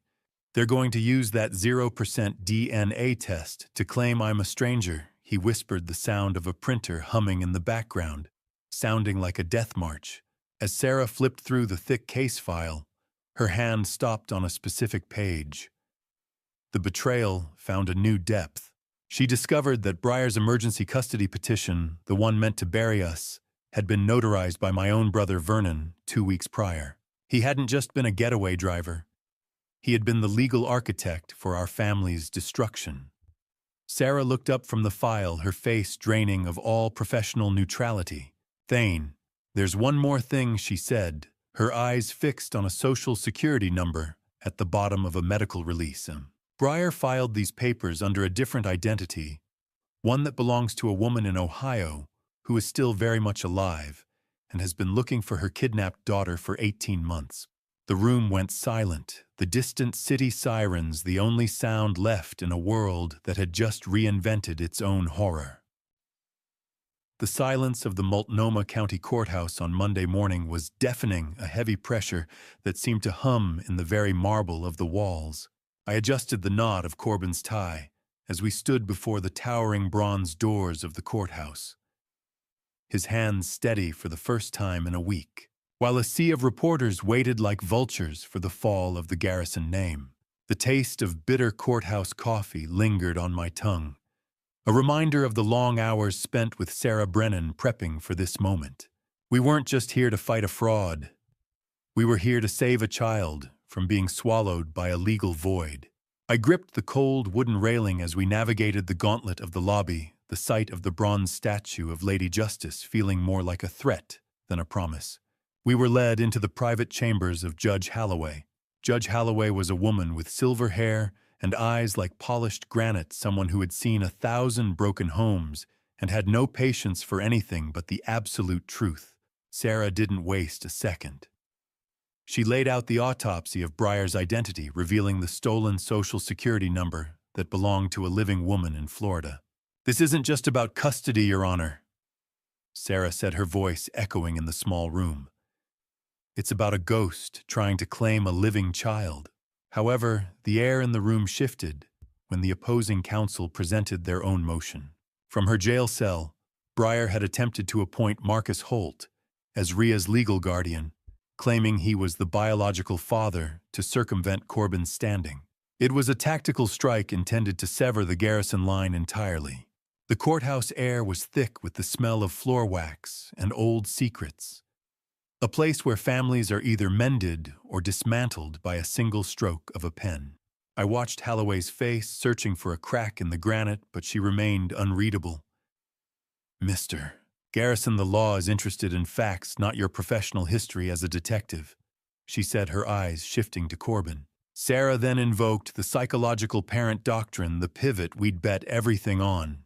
She argued that biology was secondary to the primary caregiving bond, detailing the 2 years Corbin spent as Ria's sole stable provider, while Breyer was busy manufacturing a multi-state heist. "Biology didn't read her goodnight moon 400 times, Corbin said as he took the stand. "I did. I am the only father she has ever known, and I am the only one she asks for when she's scared." Then Corbin looked the judge in the eye. He didn't look like my little boy anymore. He looked like a man who would burn the world down for his child. The room fell silent, as a court-appointed advocate added that since her removal, Ria had been calling for Dada incessantly, a detail that landed like a physical weight.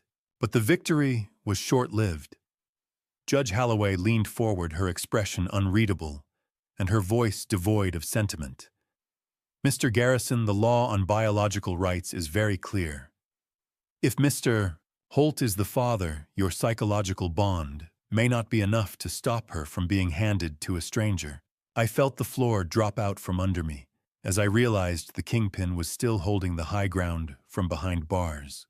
The sound of Sarah Brennan's briefcase clicking open was the last thing I heard, before we retreated from the courthouse to find the ammunition we needed to survive it.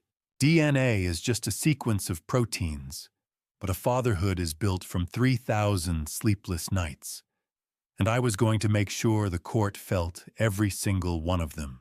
We couldn't let Marcus Holt's biological claim stand as the final word. Back at the Garrison home, I transformed the dining room into a tactical command center. The smell of printer ink was thick in the air, a chemical sharp contrast to the stale, lukewarm coffee sitting on my desk.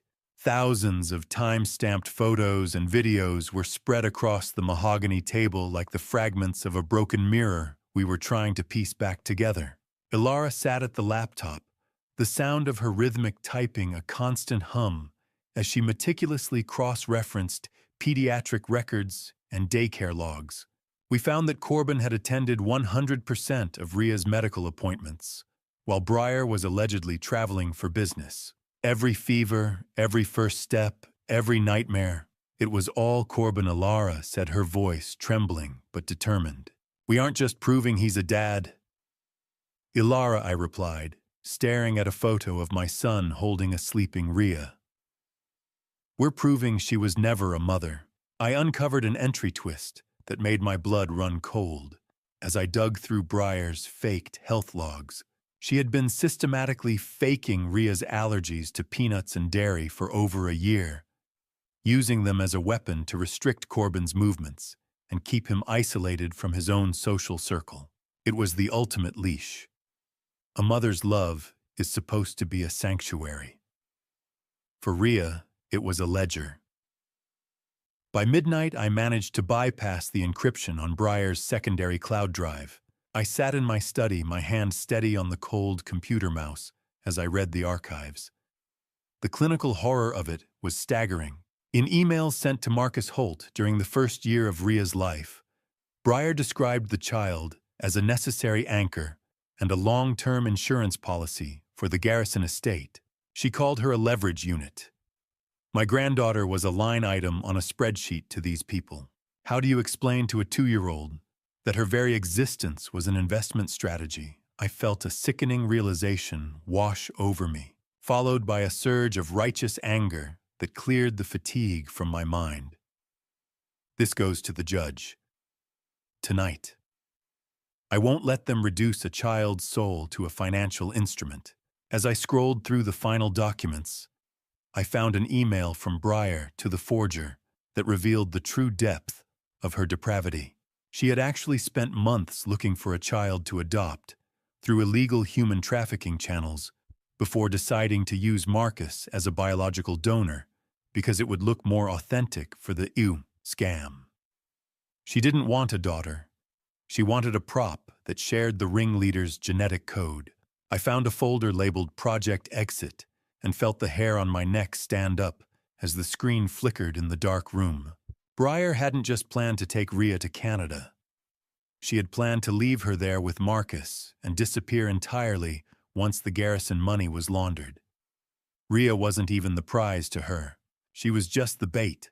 The meeting with the district attorney's office felt like walking into a storm that was finally blowing in our favor. I carried the weight of the Project Exit files in my mind, but in my hands, I carried the physical evidence of a monster.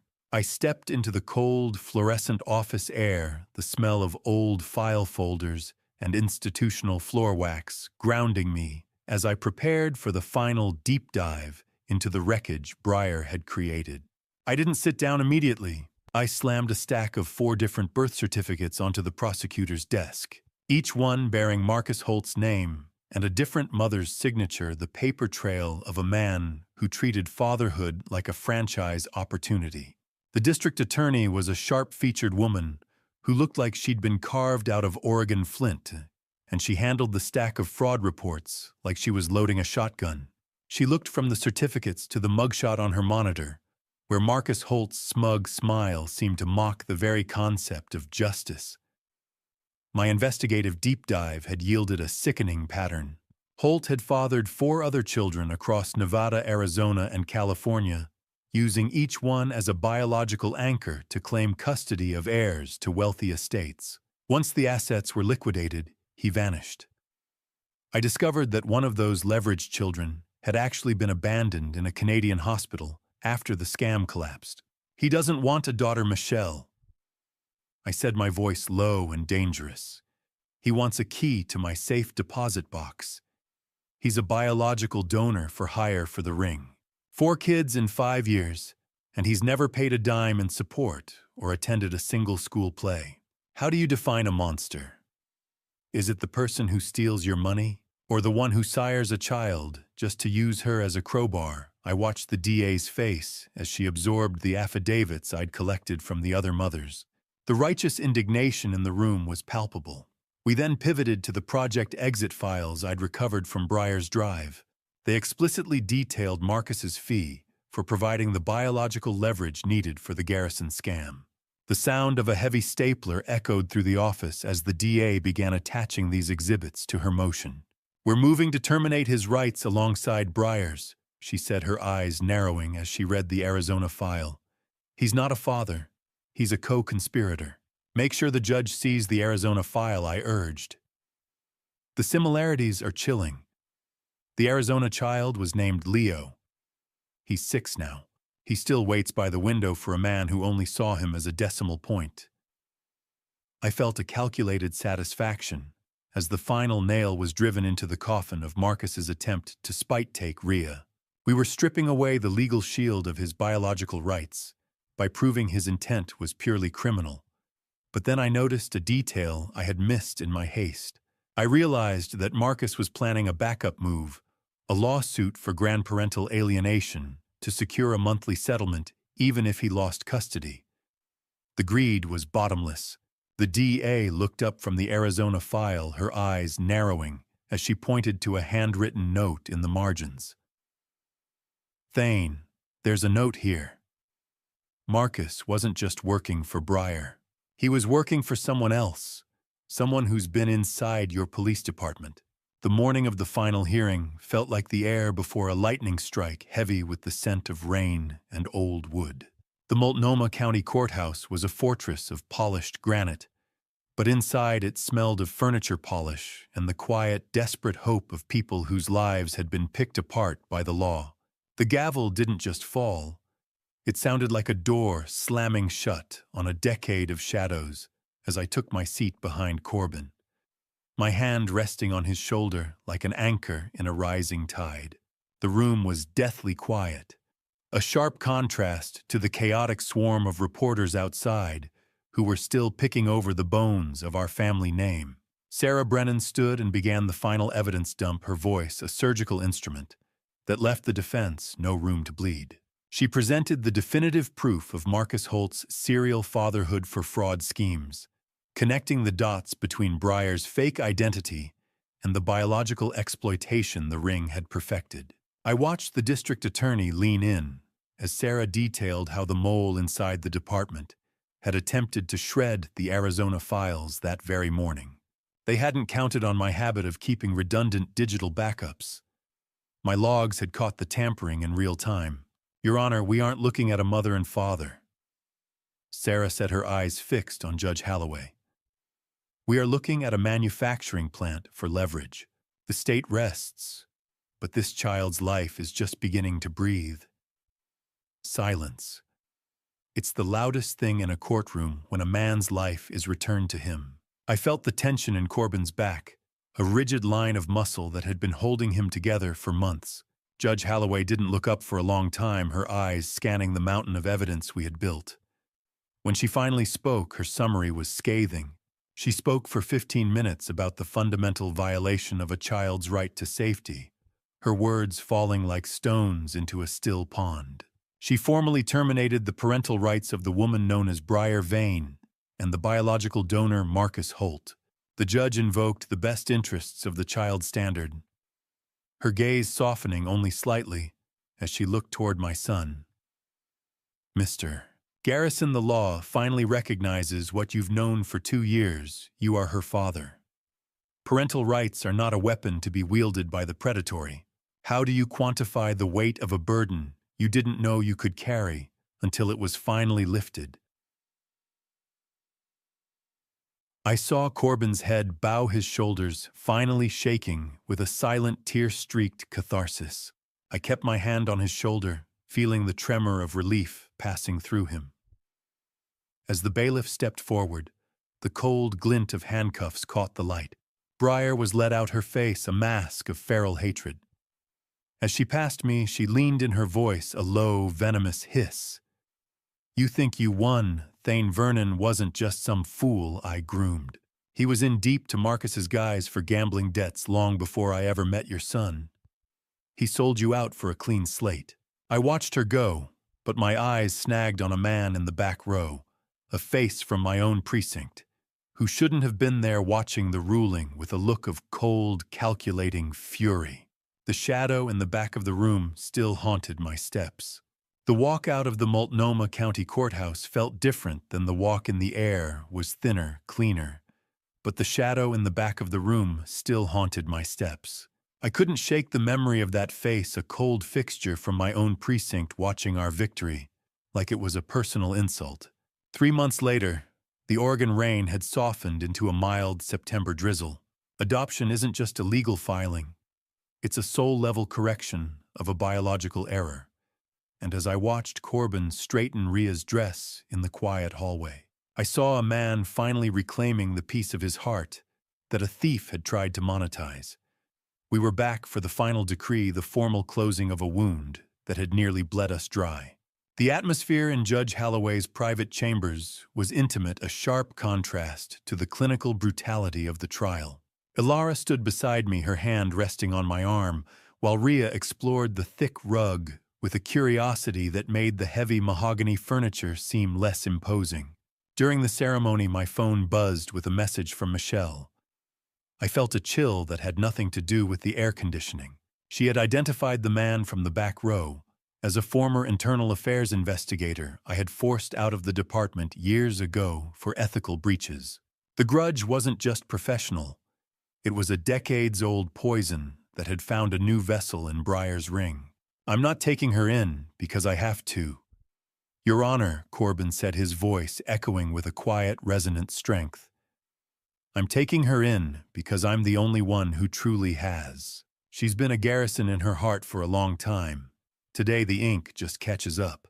The court-appointed advocate gave a glowing report describing a stability in our home that Briar had spent years trying to dismantle.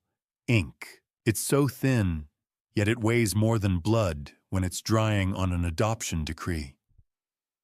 I watched Judge Holloway reach for a specialized silver pen, the metal glinting under the warm office lights. The scratch of the fountain pen on thick parchment was the most beautiful sound I'd heard in years, a rhythmic final punctuation mark on my son's ordeal. Congratulations, Mr.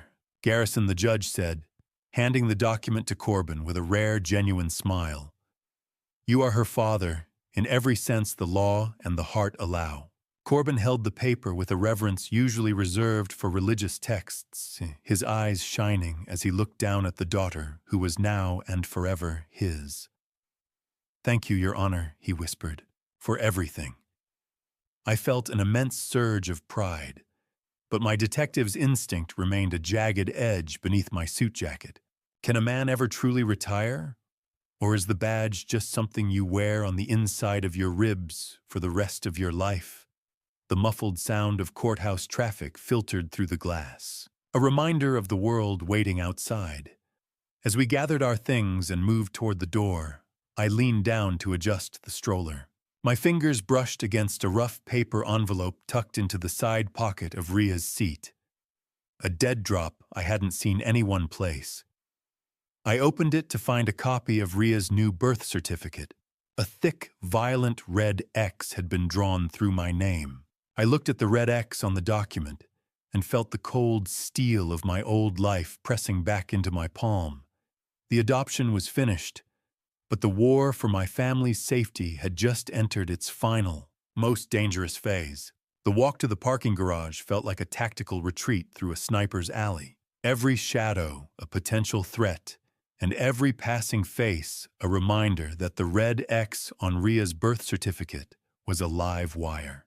I spent the next few weeks in a state of controlled hypervigilance, but today I had to put the badge back on, if only in spirit.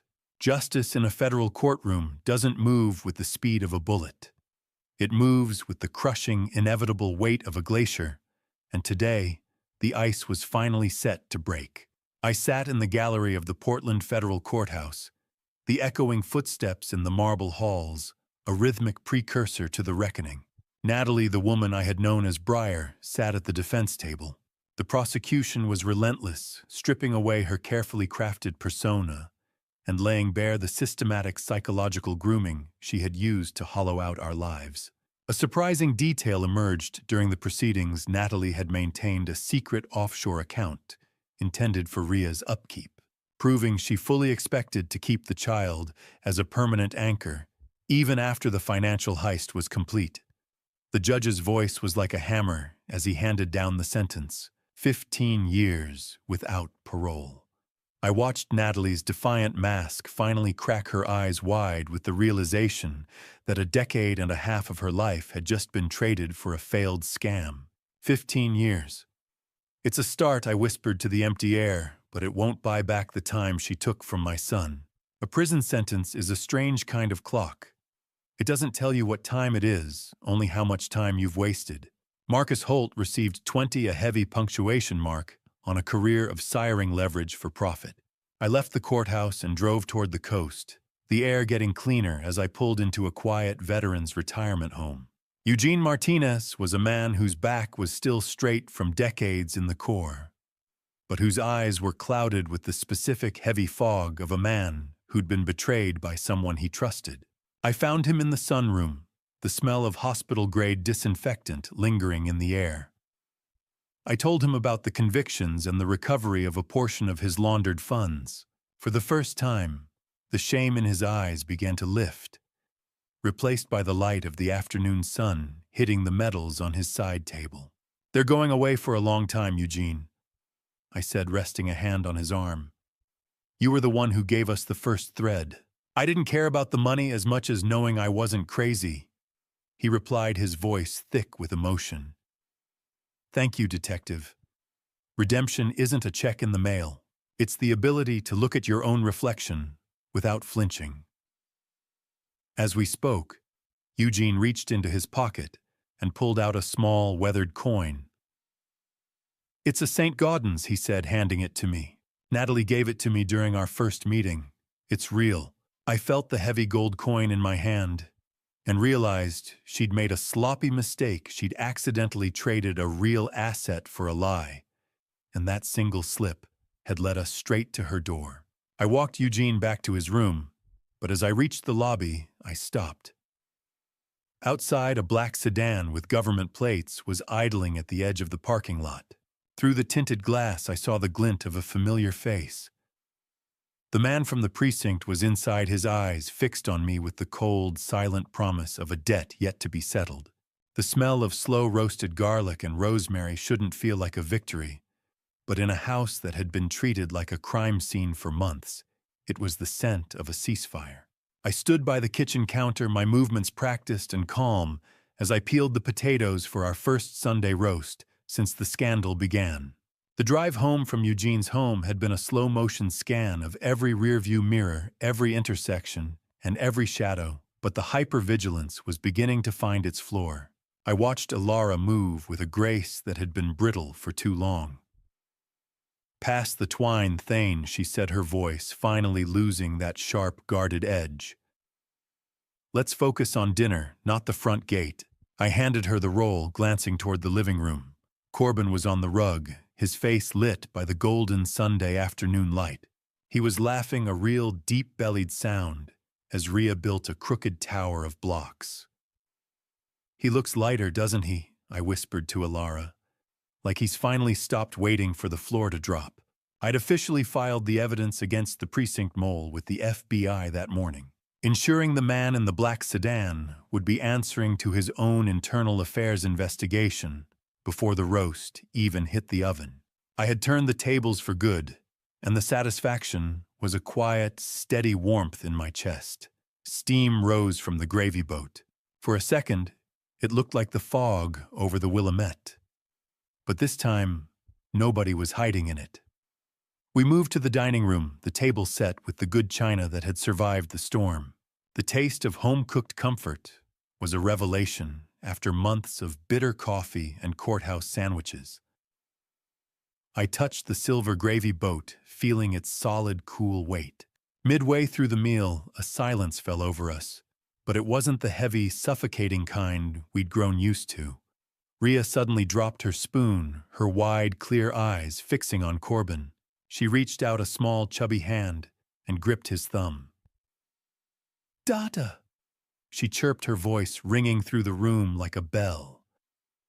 Look, Dada. Corbin froze, his fork hovering in midair. I saw his eyes glisten as he dropped his gaze to the child he had fought so hard to keep. "I see you, sweetheart," he whispered, his voice thick with a deep emotional catharsis. "I've got you." Is a family defined by the blood that flows through their veins, or by the courage it takes to stand at the stove and cook for the people you saved? I knew the answer as I watched them. The real resolution hadn't happened in Holloway's chambers. It happened right here in the quiet space between a father and a daughter. As we finished, Rhea wiggled out of her chair and crawled toward the radiator in the corner. She reached into the narrow gap behind it and pulled something out, her face triumphant. She toddled back to Corbin and dropped a small, glinting object into his palm. It was his missing wedding ring, the one Briar had made him believe he'd lost during her months of gaslighting. The house was finally giving up its secrets, clearing out the last of the poison. I looked out the window one last time as the sun dipped below the trees, and for the first time in 30 years, the black sedan wasn't there. Only the quiet, golden light of a life reclaimed. The sound of the front door locking for the night was the final punctuation mark on a story that almost ended in silence. I watched the banking portal screen transition from a warning red to a steady, rhythmic green, the digital pulse of a life's work finally returning to its rightful owner. I sat in the study, the digital ping of a successful bank transfer sounding like a chime of liberation. Corbin sat across from me, the light of the monitor reflecting in eyes that finally looked clear of the fog. Stephen Gallagher was on the speakerphone, his voice carrying a rare note of professional satisfaction. Through the federal seizure of Marcus Holt's laundered accounts, they had managed to claw back 90% of the funds Briar had siphoned. "It's back, son," I said, leaning back in my chair. "Every penny they tried to turn into a ghost is solid again." Corbin didn't look at the numbers. "I don't care about the ledger, Dad," he replied. "I just care that she can't use them to find us anymore." Stephen then delivered an entry twist that made us both pause. The federal interest added from the seized criminal assets had actually left Corbin with a small surplus, a tidy sum that would serve as the foundation for Rhea's college fund.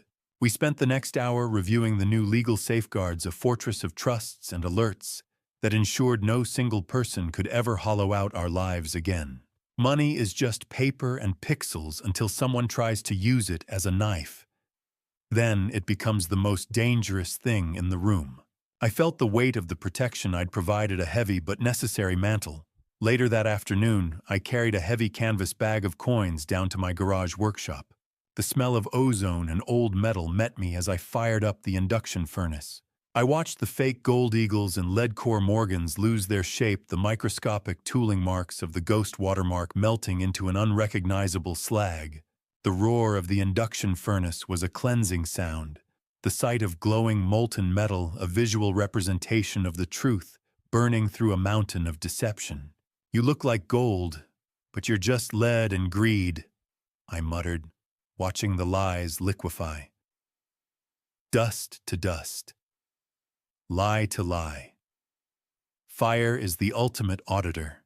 It doesn't care about your story, only your substance.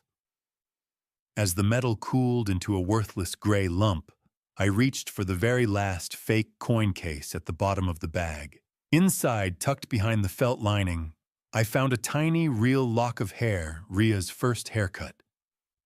My hand froze on the cold casing. It was a final, confusing fragment of a woman who was a monster, but perhaps for one fleeting minute had tried to be a mother. It was a piece of Natalie that Corbin never knew existed. I looked at the lock of hair, then at the orange glow of the furnace. I tossed the lock of hair into the furnace and watched it vanish in a puff of white smoke, finally erasing the last link to the woman who never existed, but whose wake we would be sailing through for the rest of our lives. The protection of the Garrison legacy was no longer a mission. It was a settled fact. As the metal hardened into a dull, honest weight, I realized the ghosts were finally gone. I stood at the edge of the Pacific, the salt spray stinging my eyes as I scattered the last of Eugene Martinez's ashes into the gray surf, the final debt paid to a man who died knowing he wasn't a fool. The sound of crashing waves against the jagged Oregon cliffs provided a rhythmic, mournful salute to a Marine who had spent his final days fighting a war he never expected to face in his own living room. The smell of sea salt and damp sand filled my lungs, a cleansing contrast to the ozone and melting lead of my workshop. Carrying out Eugene's final wish felt like closing a circle I hadn't realized was open. The recovery of his money hadn't just been a financial victory. It allowed him to die with his straight-backed dignity intact, rather than in the suffocating shadow of shame. I reflected on how his small gold coin, the ghost that Natalie had sloppily traded away, was the single thread that saved my own family. To honor that legacy, I had used the small surplus from the criminal asset seizure to set up a modest scholarship in Eugene's name for children of veterans. "You weren't just a victim, Eugene," I whispered to the wind. "You were the first line of defense. Rest easy, Marine. The watch is covered." An entry twist awaited me back in my study, tucked inside a sealed letter Eugene had left with his estate lawyer. It contained a name, a silent partner in the precinct, who had protected the ring's interests.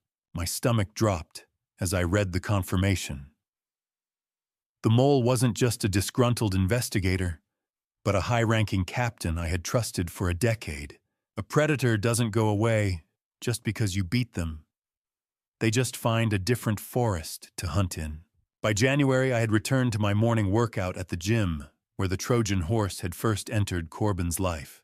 I moved through the rows of machines, my eyes habitually scanning the room for the timed spills and the over-eager smiles of professionals. I found myself watching a young man on the stationary bikes, looking vulnerable and distracted, the telltale wedding ring, tan line on his finger, screaming of a recent divorce. Within minutes, a woman approached him. Her approach too perfect. Her smile too practiced. You think you're safe because you locked the door. But remember, the person who sold you the lock might still have the key. I didn't intervene directly. I wasn't that man anymore.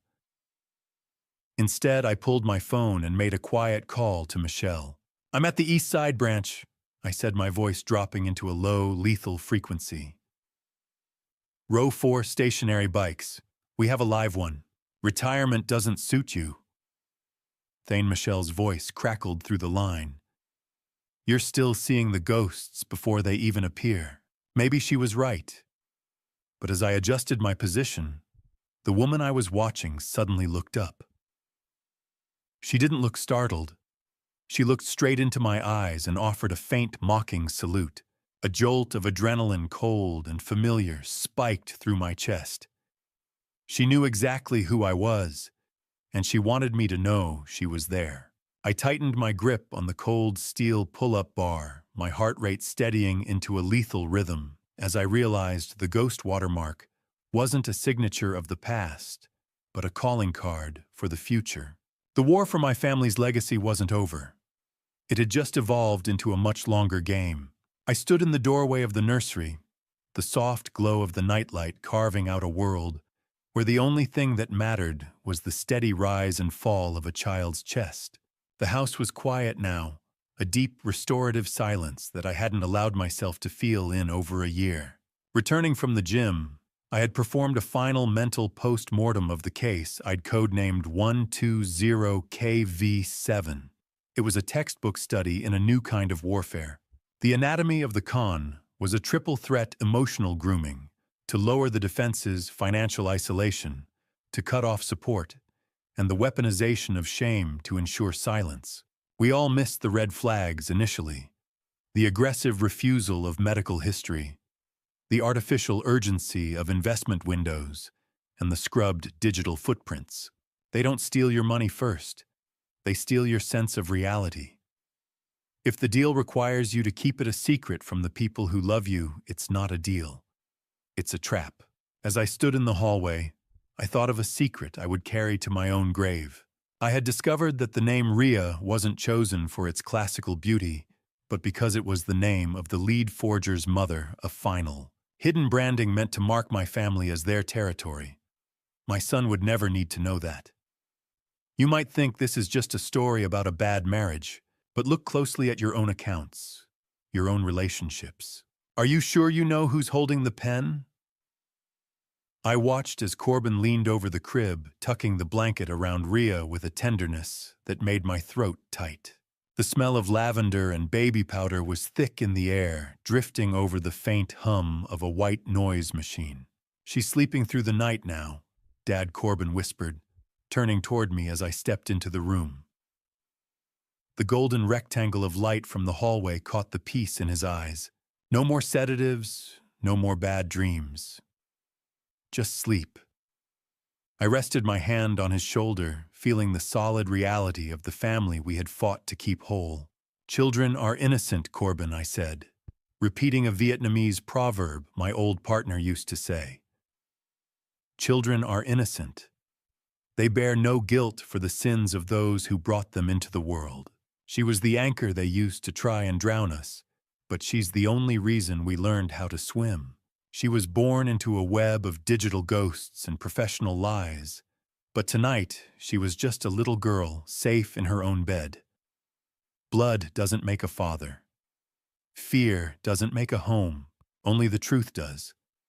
We stood there for a long time, two men watching over the only pure thing to emerge from the wreckage. I eventually retreated to my study, the floorboards silent under my feet. I opened the heavy oak desk and reached for the cold metal handle of the bottom drawer. I placed my retired badge inside, setting it right next to the recovered St. Gaudens gold coin Eugene had given me. I realized then that my true legacy wasn't the thousands of files I'd closed or the criminals I'd put behind bars.